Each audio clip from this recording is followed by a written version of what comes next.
de segundo año, ¿cómo están? Buenas tardes, les saludamos aquí en los estudios de Vida Nueva para el Mundo con nuestra segunda materia ya de diaconado en el tema 2, el ministerio del diácono y la elección de los obispos. Vamos a ver en esta tarde la misión del diácono y vista por un reformador.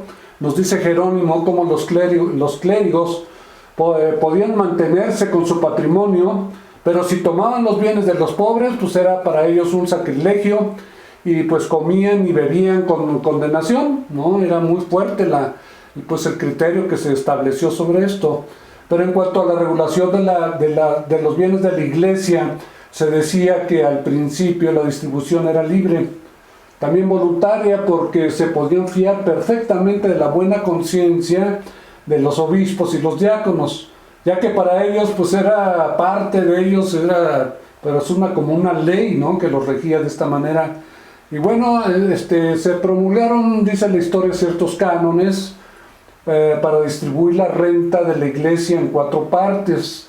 La primera para los ministros, la segunda para los pobres, la tercera para las iglesias y cosas similares, y ya la cuarta parte para los extranjeros y pobres que accidentalmente llegaran a las congregaciones.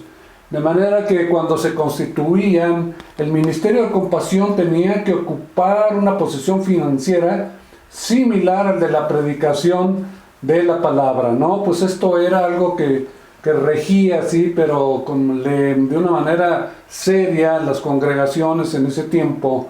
Es verdad, a través del libro de Hechos que él escribe, en el capítulo 6, versículo 1, de Hechos, del autor Lucas, dice que en aquellos días, como creciera el número de los discípulos, hubo murmuración entre los griegos contra los hebreos de que las viudas de aquellos eran desatendidas en la distribución diaria. Entonces, nota que los diáconos aparecen en la historia de una iglesia creciente porque el número de los discípulos crecía, pero como el evangelismo que ellos estaban practicando daba muy buenos resultados, pues hubo necesidad de crear un ministerio paralelo al de la predicación, que se llama el diaconado, que lo empezamos a ver en la introducción, la clase pasada. Entonces las familias de la iglesia comenzaban a aumentar, 10, 50, 100 y muchos miles más. Entonces pues no existía ayuda por parte del gobierno que los socorriera, por un lado, y por ser cristianas tampoco recibían alguno de los fariseos, imagínense, el tesoro del templo, ¿no? Entonces el diaconado fue una necesidad que el evangelismo exitoso creó.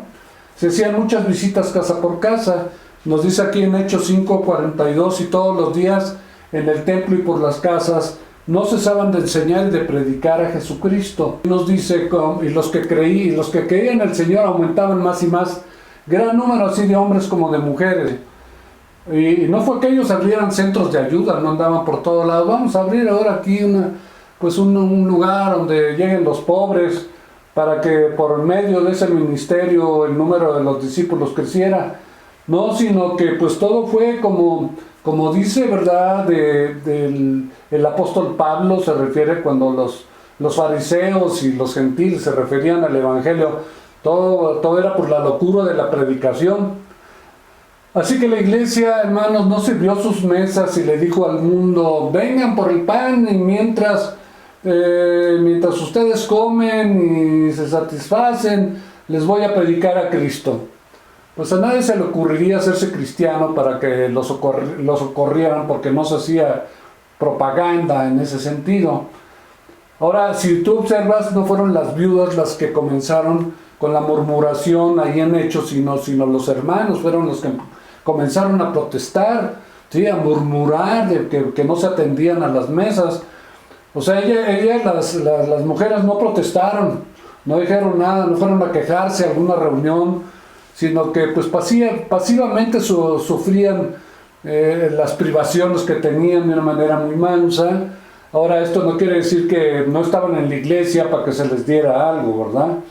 Bueno, ahora pues la iglesia sabía desde el judaísmo, por ejemplo, ¿verdad?, del Señor, cómo pues Él atendió siempre a los pobres, y de esto pues surgió un ministerio de compasión diario se habla aquí en el libro de Hechos, y se refiere a ella como la distribución diaria que había, ¿sí?, de un ministerio de compasión.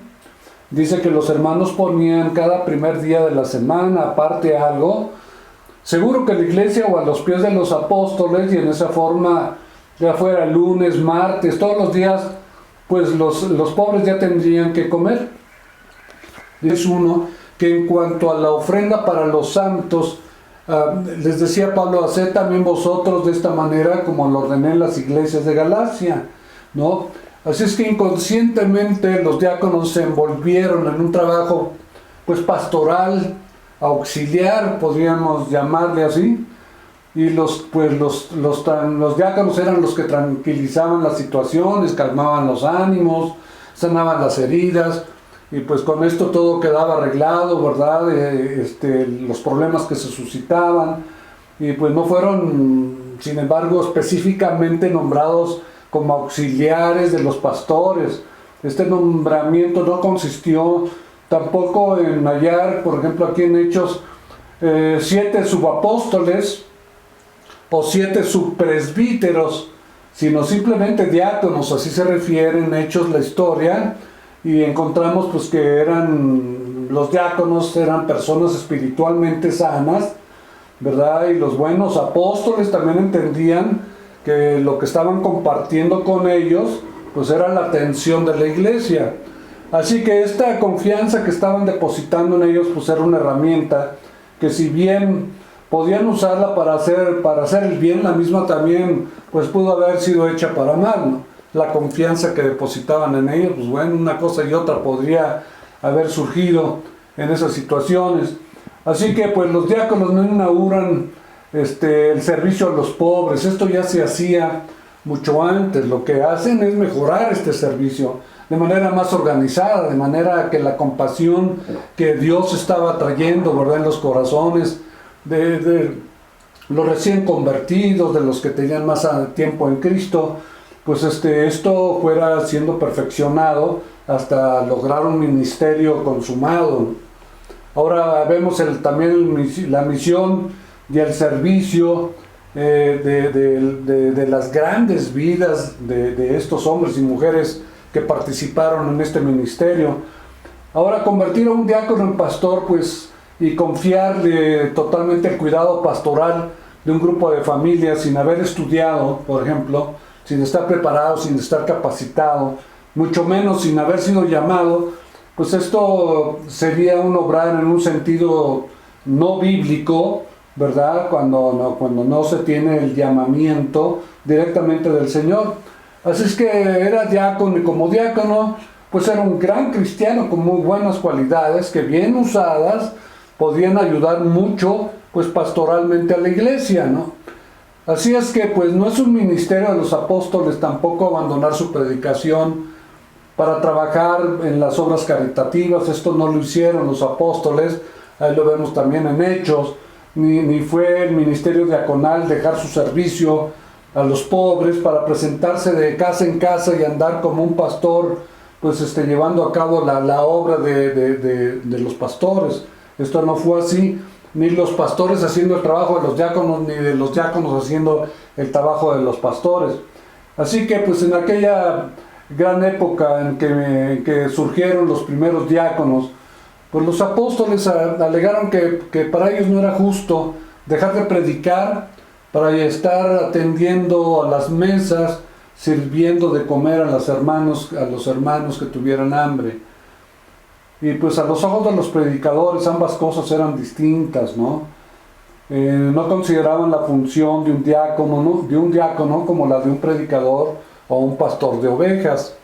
Y desde un principio los diáconos pues ayudaban a los hermanos porque poseían y tenían unas vidas cristianas pues muy bien establecidas, de mucho crecimiento espiritual, de mucha santidad, pero siempre estaban supervisados por un obispo, al que le informaban cómo iban las cosas, pues, y de esta manera facilitaban el trabajo espiritual de Dios, ¿no?, más que sustituir al obispo o al pastor. Entonces vemos cómo la proposición de escoger diáconos fue parte de los apóstoles, ¿verdad? Una decisión que pues ya mencionada, porque ellos no los escogieron sino la iglesia. Dice el versículo 2 aquí que fueron convocados la multitud de los discípulos y empezaron ahí a buscar entre los hermanos, ¿no? El versículo 3, y vemos aquí cómo los apóstoles pues ofrecieron la solución, y ya la iglesia entonces se aplicó, buscaron hermanos idóneos de entre los 12, que bueno, los 12 más bien pudieron haberlos escogido, pero no lo hicieron, más bien le dejaron esta tarea de elección a la iglesia.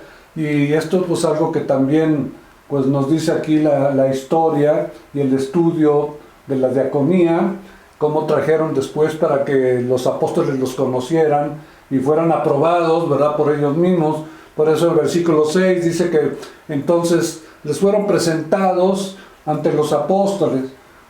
De manera, hermanos, que en esto aprendemos que la iglesia es la que tiene que elegir sus diáconos de acuerdo a la Escritura. Vemos esta práctica de esta forma, ¿verdad? Y pedirlos al pastor cuando noten que se necesitan. Un ministerio como este que siempre se necesita, bueno, van con los pastores. Pastor, pues estamos viendo que la necesidad de gente que ayude en esta área pues es mucha. Sin embargo, la elección no debe hacerse sin que pues el pastor, por ejemplo, supervise, les dé el visto bueno, ¿no?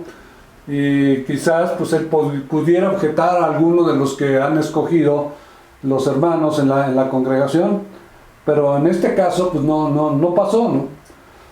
De manera que el pastor tiene que dar la bendición al diácono y la autoridad que los diáconos poseen. Pues eso es algo que les viene porque los pastores, los líderes están de acuerdo en ello y los bendicen, les dan la bendición pastoral. Como vemos ahí en el versículo 3, como nombraron 7 varones, ¿no? Aquellos que fueron considerados suficientes para realizar un trabajo completo, que era en esa ocasión, pues fueron 7. Eso indica que escogían lo mejor de entre lo mejor, y que habrían de emplear un proceso siempre de filtro o de filtración para que se pasase al diácono la misma meta de la que tenía la congregación, y por otro lado, ¿verdad?, pues fijar la cantidad como un límite, ¿no?, que no diera lugar a de una elección desmedida, que muchos fueran. Yo quiero ser diácono, no, yo también, no, calmados, ¿no? Tienen que ser elegidos y supervisados, confirmados por el Señor. Entonces no era tanto como preguntar, ¿quién quiere ser diácono este año? Más bien el proceso inverso, el de abrir una boleta, ¿no? Ahí para que anotaran sus nombres, autodesignándose, ¿verdad?, los que querían ser diáconos, como le hacen en la política, ¿no? Más bien la iglesia buscó sus diáconos y no los aspirantes, ¿verdad?, al cargo. Es decir, no se autoeligieron los diáconos, y esto no debe ser así. Lo más posible sería que los hermanos de mayor nivel espiritual comenzaran a designar nombres y la asamblea los considerara. Así que el diácono pues no era un ofrecimiento para todos, era un privilegio para ciertos hermanos que la iglesia consideraba pues que calificaban. Así es que encontramos pues esta valiosa organización designada y el diseño que Dios nos ha dado en la Escritura, pues para que todos ustedes tengan una idea de qué forma pues Dios también fue organizando su obra en esta área. Me da mucho gusto compartir con ustedes esta segunda lección. Estamos prontos para ver la tercera lección con la ayuda del Señor. Que Dios les bendiga, un abrazo cariñoso y bendiciones. Gracias, mis hermanos.